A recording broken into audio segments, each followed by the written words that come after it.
What's up? I have two things I want to share to you about social distancing and the things that's not right with it. Yeah, there is a pandemic going on. Yeah, we need to do everything in our power to make ourselves feel safe. But if you know me for any amount of time, you've heard me say there's never a right or a wrong, a good or a bad. There's just pros and cons. There's a good side of something and a bad side of something. I have to see the gray all together. What you must remember is we are human beings. We are conditioned inside our DNA to actually have human contact. So we have now gotten to over a month of us not having human contact. So a couple things are starting to happen inside your mind, especially if you are very, very strict with yourself about the social distancing. You need to listen up. When it comes to social distancing, we have to stay away. The thought process is awesome. The way that we're doing it, how we are doing it, plays a massive difference in the way that you will come out of this. I'm starting to see an energetic shift within everyone I come in contact with, where they don't want to touch me, not because of social distancing, because they're actually afraid to. Now, if you're afraid of anything, forget about social distancing for a second. You're afraid of a dog, and a dog comes up to you, and every single time you're afraid of the dog. What happens after a month? You get accustomed not to just the dog, the feeling that you have to that dog. So you will naturally start to fade away. So now that we are in social distancing and we've been doing social distancing for quite some time, your mind and your body is getting accustomed to not touching someone. That has horrible repercussions on the back end. When we come out of this, you're not going to want to have that easy interaction where you can touch someone and hold somebody that gives us energy, that keeps us connected as human beings, as an organism. Which means a lot of health stuff is going to start to show up and start to plummet because we don't have that connection. It's so important for you to understand mentally what's happening and sever that tie to physically having that session. So you have to now actively try to understand and want to touch somebody. Actually try.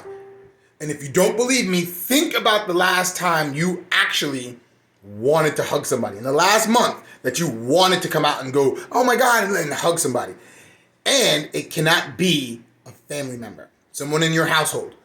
It cannot. Think about it. Everybody else, you're just like, you have cooties. It's almost like, I was joking before, it's like everybody has the zombie virus. And if you get touched by that person, you turn into a zombie. Horrible things happen. Like you are absolutely inside afraid. You have to break that before anything happens afterwards, or else you will start to have negative repercussions. This is the second thing. This is more of a comical thing that is the downside, the con of the social isolation. We have been isolated and pretty much self-quarantined from just before the beginning. So the beginning of beginning of March, let's say. So we're a month plus in, and Michelle has not left the house for she has not left the house for over a month. What does that do to the organism and the energy? It changes things dramatically in the aspect of how sterile she is. What happens when you take something sterile and you bring it into something not so sterile? It starts to show signs of immunity. It starts showing signs of what's going on. Whether it's really, really sterile to, it's okay. My example of this is first time on Sunday, we went out our house. I took Michelle with me. We went to the nursery down in South Jersey where there's not a lot of people. She had her mask on. She was covered up. And she went out for literally 10 minutes. Got back in the car and said, that shit is crazy because it was kind of nuts. And she was like, I'm not dealing with it. So I left the car and I did all the shopping that I need to do. 10 minutes she was out. Got home and she said, oh my God, Pat, I feel I feel like I have this mucusy stuff going on. I feel like so bad. Like, what is going on? And I was like, oh, do you have the Rona? Just joking. She doesn't. all she had was an immune response because she hasn't been out around in public outside. So it's still allergy season. It's still all this. Her body was not used to it whatsoever. So this is my second warning. My second thing I want you to understand is if you've been self-quarantined, you're going to come out and your body's going to have something to say because it is not your house. Your body has to reaccustom itself. So if you're not good at getting your body to adapt, you need to figure out how because it is coming no matter what. You have to understand that is the organism. That is how your body responds.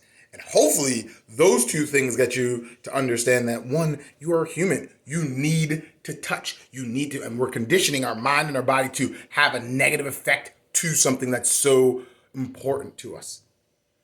Break that cycle. Start thinking about it. Start feeling it. Start saying, oh, what's going on? Even though it's going to be hard, it's going to be like, oh, I want. That want is going to shift you later.